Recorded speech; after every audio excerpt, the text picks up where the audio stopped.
What is more exciting, Liverpool winning the league or you getting the match of the day gig in your house? Professionally speaking, obviously the job is more important, and also getting to cover it as well. Yeah. So, because I'm going to be staying on at Sky Sports as well, so I've still got to get to the end of this season before we start with the new match of the day gig. But it's so exciting. I mean, it must be similar to you when somebody comes to you with an iconic programme and they say, "Do you want to be involved in it?"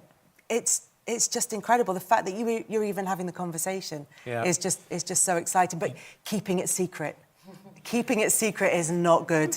That doesn't do any good for my nerves. Okay, so let's talk about keeping it a secret then. So when did you know, and then when could you talk about it? Well, I didn't know for definite for quite a while, until quite late on, and then I was sort of talking about it, I don't know, late at the end of last year. And then it was sort of done really-ish before Christmas.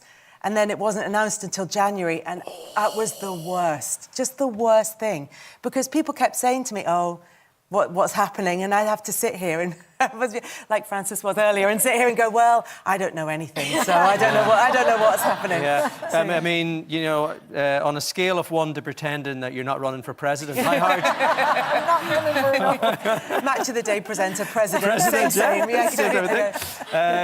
So you're going to be hosting with. So you're going to be doing some. Gabby Logan's going to be doing some. Mark Chapman's going to be doing some. That, yeah. Are you happy with the 3 up front formation? Yes, I think that's going to work. Job formation is going to be. That's going to. It's going to. Do you know one of the really nice things about it is that we're all round about 50, and we're all at this stage in our lives where you feel like you're kind of going. No, but you feel like you're kind of not coasting towards the end of your career, but you're like, do you know what? There's probably no big surprises around the corner.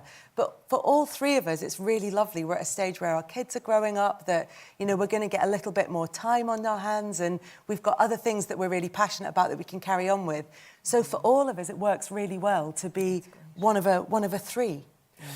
What does your dad think of this? Obviously, Kenny Dalglish, Liverpool legend. Is he your manager at Soccer Aid? My manager at Soccer Aid. Yes, he's worked with some of the greats and some of the numpties over the years. Is he secretly proud, or is he now, you know, properly? No, it was great because when I was having to keep it a secret, I only spoke to my mum. She was the only person who knew anything about it.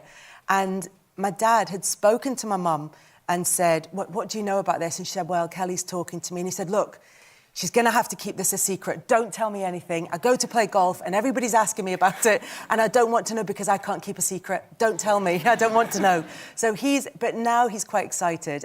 They came down to visit, and we went out to dinner with my daughter and my daughters and my mum and dad. And we were sitting at the dinner table, and they're like, "Oh, congratulations." And they ordered a bottle of champagne that was meant to be a secret, but my mum hadn't done it very well. And then she's going to the waiter, Can you bring the... And the waiter's going, "It was the wrong waiter. She'd got the wrong person." And she's like, so he wasn't in on the joke. And then she started singing... Well, she started singing what she thought was the theme tune to Match of the Day. Okay. But she was actually singing Ring of Fire. So we've got off to a great start. So probably best that it's me going in and not her. Okay. So big excitement in the house. We were talking earlier to Aoife and Francis about, you know, Aoife following Francis into music. You know, was football always going to be part of your life with, you know, following your dad? Yeah, not necessarily to work in, though, but it was always... I think we were talking backstage earlier and saying, you know, Gabby and I are going to be the first permanent female hosts of Match of the Day, but there have been other ones before that who've come in and filled in on Match of the Day.